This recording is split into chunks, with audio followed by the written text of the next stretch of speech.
Hey, good morning, everyone. If we haven't had a chance to meet yet, my name is Garry. I'm one of the pastors here. Happy Thanksgiving, and thank you so much for tuning in this morning. As Russ mentioned, wherever that happens to be, your back porch, your living room, dining room, family room, we're just really, really glad that you're here. And I just want to take a second to say welcome to the team, Russ. He started this past week, and it's great having him here. So make sure you show him the love in the chat room there. Quick question to start things off. We're going to have a little fun here. One of the best things for me for Thanksgiving is leftover turkey sandwiches, okay? Like the turkey dinner and all that, that's great, but it's all about the turkey sandwiches afterwards. So we're going to do a little poll here in the chat room. We're going to check the results at the end of the service. Here's the question. You're making a sandwich, turkey sandwich, Miracle Whip or mayonnaise, okay? I'm just going to leave it at that. I'm not going to say what I favor, but type your answers in the chat room. We'll check in at the end of the service for the results. Okay, so today last week we kicked off a series called Perspective, where what we're doing is we are looking at what the Bible has to teach about how you and I can stay positive in a negative world. And last week we looked at how what we expose our minds to really impacts and shapes our perspective on things. So if you expose your mind to bad news all the time on social media feeds or the news, chances are pretty high that your perspective is going to be skewed toward being a little more pessimistic and not as hopeful about the future. But we also learn that the flip side is true, that if you focus on things that are uplifting and positive, then that's where your perspective will shift to, and they'll be a little bit more hopeful about the future. And so last week I left you with a challenge, and it was this: to practice a strategy found in some words from the Bible, and here's the words, and they're all to help us actually stay positive in a negative world, and here they are. Fix your thoughts. So think about things that are true and honorable and right and pure and lovely and admirable. Think about such things that are excellent and worthy of praise. Now, I don't know how you did with that. Maybe you were like, I did it every single day, or you're like, oh, I did it every other day, or, oh yeah, right, I forgot. Wherever you find yourself, I really encourage you to, if you didn't start, to start, and if you only did it once or twice, to make it part of what you do, because it really can skew our perspective and switch our perspective. Because if we're not careful, there's so much bad news out there, we can turn into, very quickly, it can overwhelm us and consume us, and we can turn into these stressed out, grumpy people. Speaking of grumpy, a couple of weeks ago, I don't know even how we got in the subject, but my wife and I were watching TV, and she looked over at me, she said, hey, what are the names of the 7 dwarfs? And so right away I started, Donner, Blitzen, Dancer, and it's like, apparently I'm not a very good Disney guy. Those are reindeer names, but I tried, right? But how about you? Can you name the 7 dwarves? Dasher, we have Dasher, or not Dasher, we got Bashful. See, I keep going there. We've got Bashful, we've got Doc, we've got Dopey, Grumpy, Happy, Sleepy, and rounding out the team is Sneezy. Now, here's, as I was putting this talk together, I was trying to figure out who the names were because I didn't know, apparently. And I came across a website where you can actually go on there and answer a bunch of questions. And what they'll do is the website, through a little algorithm, will figure out what character, what dwarf best describes you. Now, I was a little hesitant at first. I was kind of, I don't know if I want to know, because there was one on that list that I was hoping wouldn't describe me, and it wasn't sleepy or dopey, although I was accused of those things when I was a kid. It was this. It was this person, grumpy. It was grumpy. Because nobody wants to be known as the grump of the group, right? It's not much fun being around somebody who's always, got that negative, pessimistic outlook on things. I got to tell you a story here. It was one that my dad experienced. It was like 30 years ago, just coming up to 31 years ago. And the reason I know that is it happened On Christmas Day, 1987, the day my wife and I welcomed our first daughter to this planet. We were, of course, expecting a child sometime between Christmas and New Year's. My parents, they lived on the mainland. We were living here on Vancouver Island. And so the plan was once our baby was born, my mom and dad would come over. So they didn't really have plans for Christmas dinner or anything. And so my mom said, why don't we just go out for Christmas dinner? And so that's what they did. And so my dad was telling me how, they showed up at this restaurant in North Vancouver around the Capilano Dam area. And I remember him telling me how shocked he was, how busy the restaurant was, because they'd never done a Christmas dinner. They didn't even know if there was such a thing. But here they were. He said, the whole thing was done up in, of course, Christmas decorations, Christmas trees, and all that. And he said each table was, they had the red and the green napkins and all that type of stuff. But he said, in the middle of the table were these beautiful poinsettia plants. And he said, so we went in and we sat down and we started ordering our food and all that type of stuff. We're all excited to come see your baby. And he said, son, you wouldn't believe what happened. This guy walks in. He says he was about 40 years old or so, sharply dressed, in this really nice suit. His hair was all done. And it looked like my dad was figuring he was there with his mother, this much older lady, his mother, and this little boy about 8 to 10 years old, which was his son. And so they're led to their table. My dad was saying they got led to the table and they sat down. And he said, right away, you could tell that this man wanted to be anywhere but there because nothing was good enough. My dad said he complained about everything. The lighting was too bright. There was too many people talking. The food was slow. The service was slow. The food was cold. The drinks were hot. Like, he just went on and on and on, and he just complained and complained and complained. And my dad, the part of the story that really grabbed me was my dad said when he left, when they got up to leave, that plant, that poinsettia that was in the middle of the table, had wilted. Now, Pennsylvania University did studies on this stuff. And apparently, a lot of people talk to their plants and they seem to do better. And they found the opposite is also true, that if you expose them to loud, raucous music, they kind of wilt a little bit. So there's something there, but weird, eh? All that to say, attitude matters. A pessimistic, negative attitude can destroy a friendship, a family, a company, an organization, and apparently plants. Yet, on the opposite side of that, an optimistic attitude, one that's like, looking for the bright things, can build up a friendship, can build up a family, a marriage, a company, an organization. Attitude is important. Listen to this. Author and pastor, a guy by the name of Chuck Swindoll, he wrote this about the importance of attitude. He said, the remarkable thing is, we have a choice. Make sure you take note of that. We have a choice every day regarding the attitude we embrace for that day. We can't change the past. We can't change the fact that people will act in a certain way. We can't change the inevitable. The only thing we can do is play on the one string we have, and that is our attitude. And then he says this, and maybe you've heard this part of the quote before. I'm convinced that life is 10% what happens to me and 90% how I react to it is. And so it is with you. We are in charge of our attitude. And then listen to this story. Viktor Frankl, he was a Jew that was caught up in a Nazi concentration camp, witnessed his whole family being executed. He happened to survive and get out, and he wrote an autobiography, and he shared a lot of the stories of what he experienced there. And here's what he wrote about attitude. Listen to this. This is incredible. We who lived in concentration camps can remember the men who walked through the huts comforting others, giving away their last piece of bread.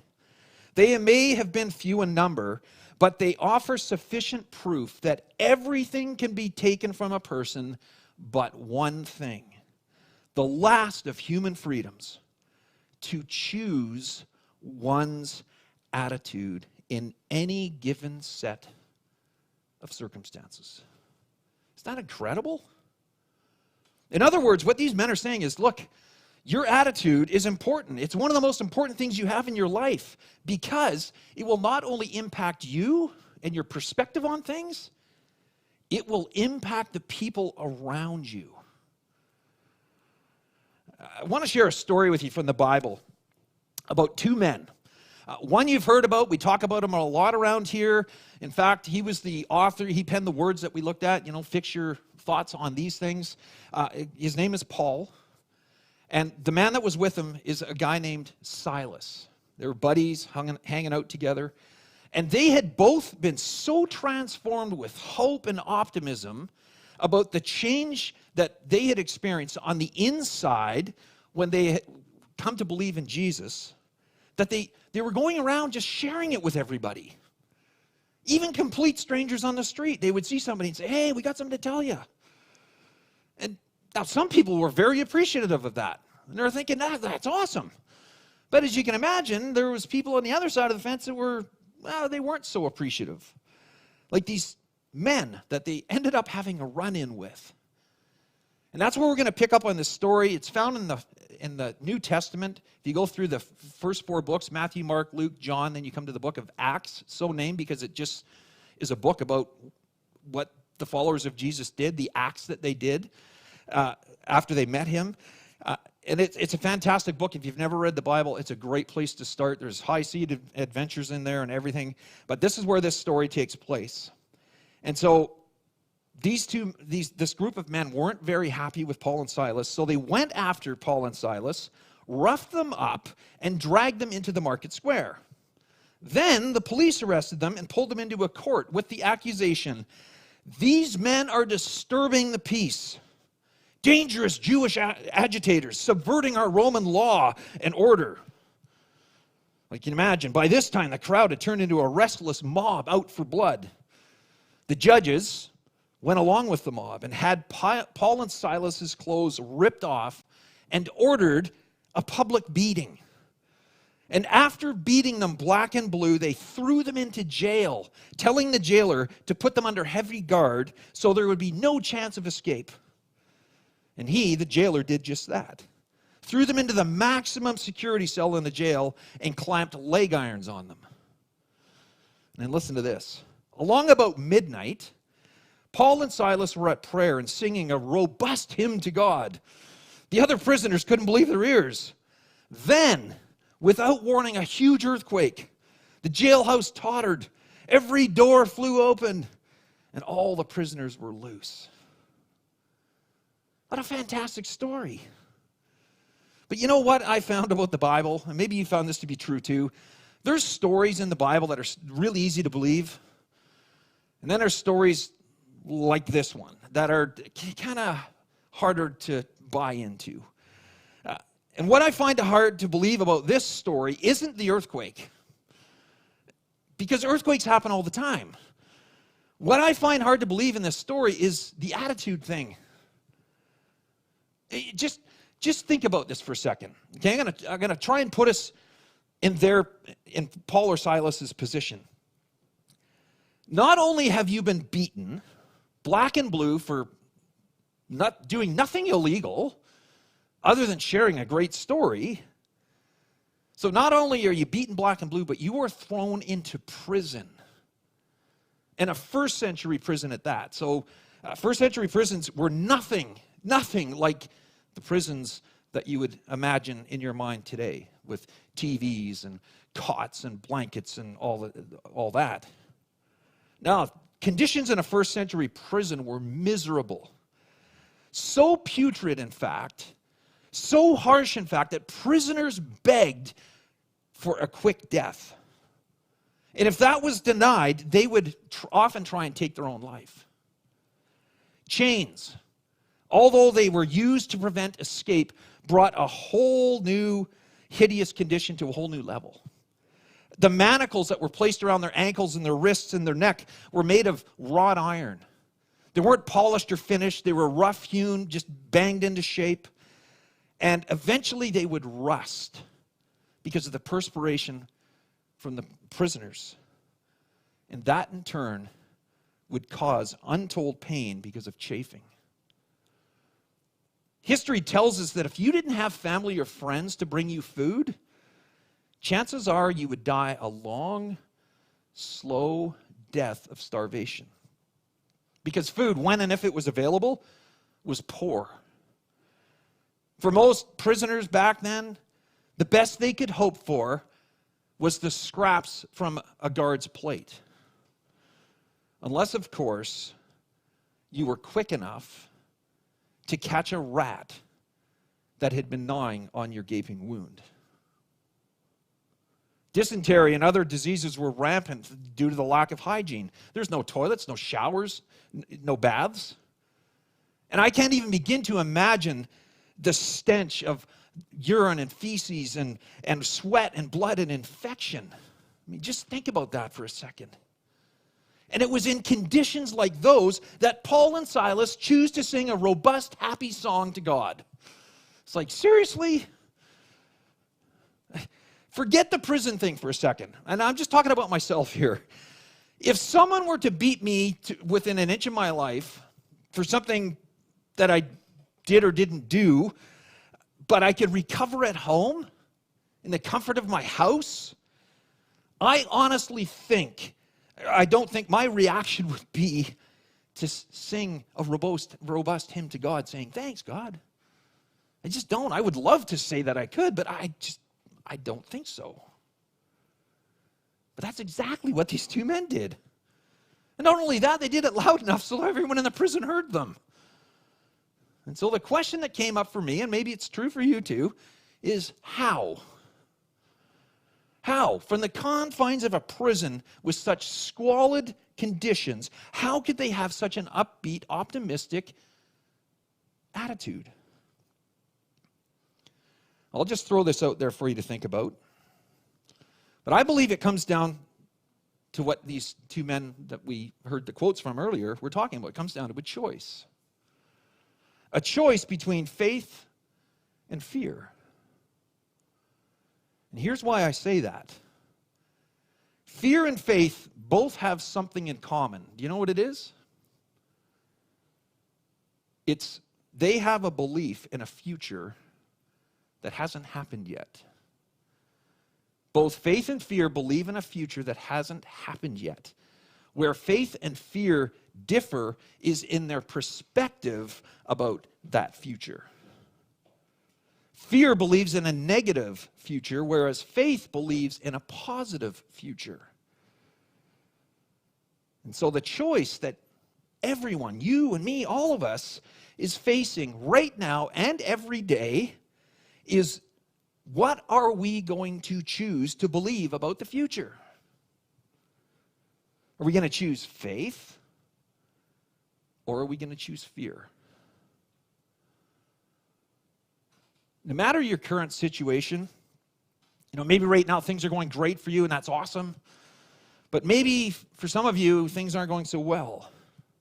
Regardless of that, you have a choice.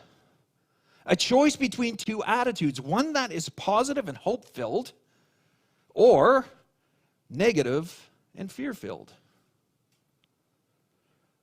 And so here's a question. If those are your choices, a positive, hope-filled future or a negative, fear-filled future, why not believe in a positive future? Why not look at tomorrow or next week or next month with hope and optimism? Because at the end of the day, really, what do you have to lose except the fear that is sabotaging your joy? Now, just to be clear, I'm not saying it's wrong to be fearful. I'm not saying that at all.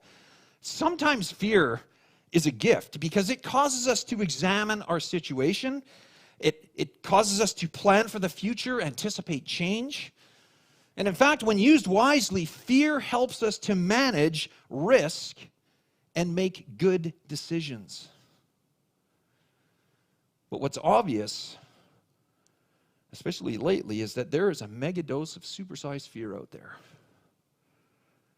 And it's invading the hearts and minds of far too many people. And it's causing them to act irrationally or to not act at all.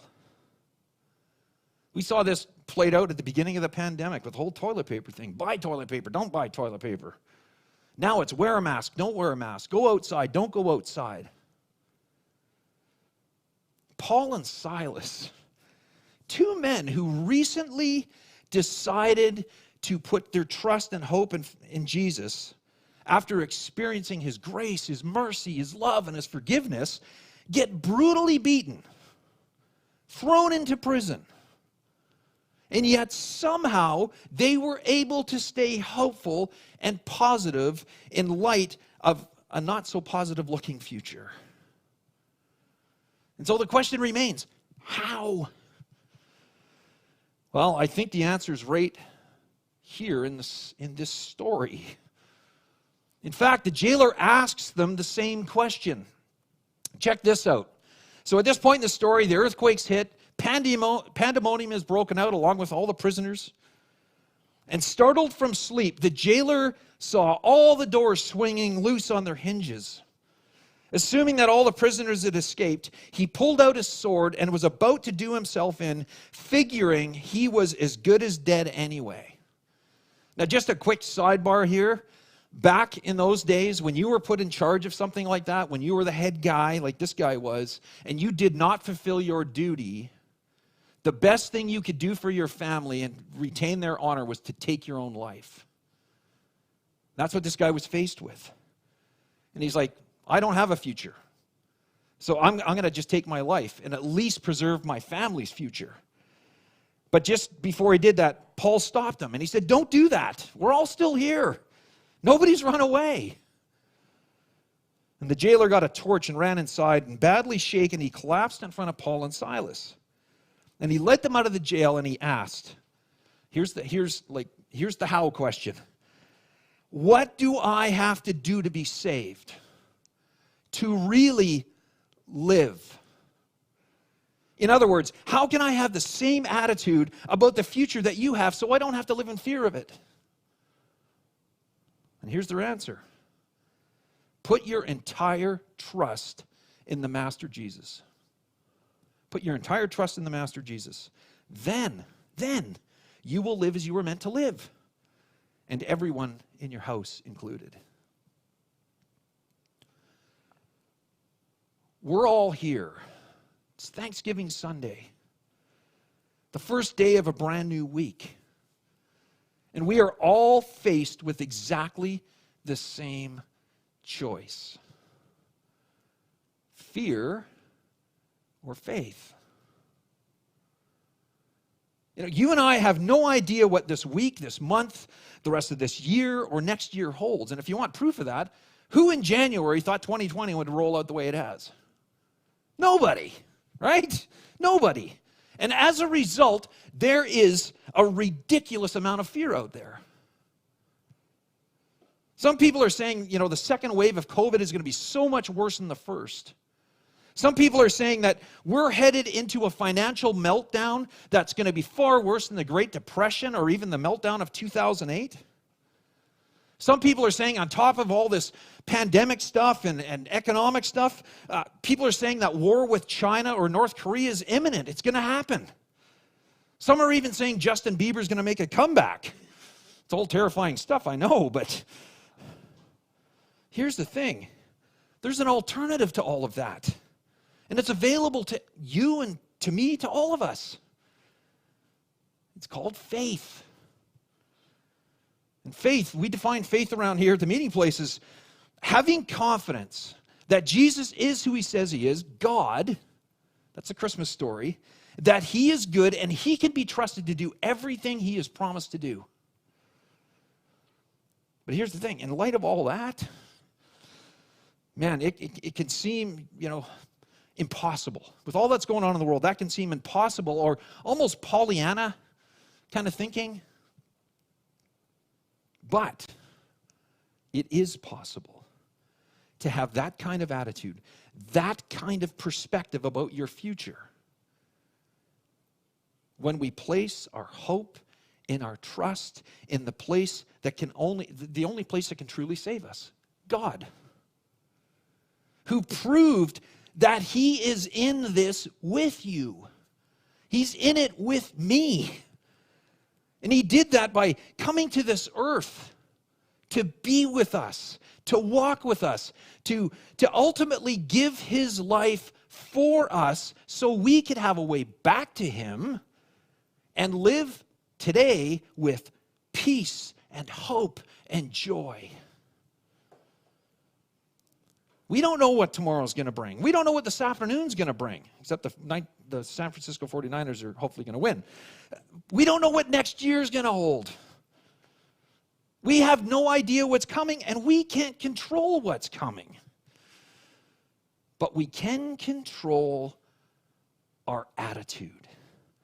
And because of what Jesus did on the cross, we can choose faith over fear. And that is something to be thankful for. I am so honored to be on this journey with you, and I would invite you to pray with me.